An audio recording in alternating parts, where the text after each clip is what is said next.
Hi students, நெல்லை மற்றும் தென்காசி மாவட்டத்தில் night விடிய மழை பெஞ்சதுனால இன்றைக்கி லீவ் விடுவாங்களா அப்படின்னு பல ஸ்டூடெண்ட்ஸ் இன்னும் டிவியை பார்த்துட்ருக்கீங்க. கண்டிப்பாக லீவ் கிடையாது.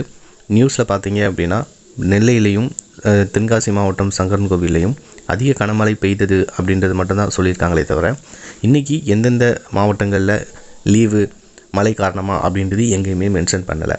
அப்போ அதுக்கு அர்த்தம் என்ன அப்படின்னா இன்றைக்கி ஸ்கூல் உண்டு. நேற்றைக்கு பள்ளிக்கல்வித்துறை அமைச்சர் அன்பில் மகேஷ் பொய்யாமொழி நமக்கு சொன்ன பேட்டியில் எக்ஸாமினேஷன் தள்ளி போகாது, கண்டிப்பாக எக்ஸாம் உண்டு அப்படின்னு சொல்லியிருக்காங்க. அதுவும் மார்ச் ஏப்ரல்லையே இருக்கும், கொஷின் பேப்பர் பேட்டர்னில் எந்த மாற்றமும் இருக்காது அப்படின்னு சொல்லியிருக்காங்க. ஸோ அதனால் முடிஞ்ச வரைக்கும் ஸ்கூல் ஒர்க் பண்ண வைக்கணும் அப்படின்னு தான் பார்ப்பாங்க. வாரத்தில் 6 நாட்களும் ஸ்கூல் நடத்தணும் அப்படின்னு தான் யோசிப்பாங்க. ஸோ லீவ் அப்படின்றது கிடையாது. எல்லோரும் சீக்கிரம் கிளம்பி ஸ்கூலுக்கு போங்க. நல்லா பண்ணிங்க. All the best.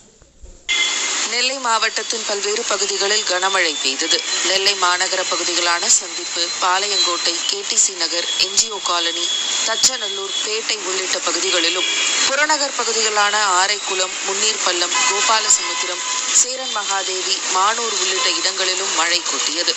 கடந்த சில தினங்களாக மழை சற்று ஓய்ந்திருந்த நிலையில் மீண்டும் தொடர் மழை பெய்து வருவது விவசாயிகளிடையே மகிழ்ச்சியை ஏற்படுத்தியுள்ளது. தென்காசி மாவட்டம் சங்கரன் கோவிலில் இடியுடன் கூடிய கனமழை பெய்தது. சுமார் 1 மணி நேரம் பெய்த மழையால் சாலைகளில் வெள்ளம் பெருக்கெடுத்து ஓடியது. பல இடங்களில் வாறுகால் நிரம்பி தண்ணீர் வெளியேறி சென்றது.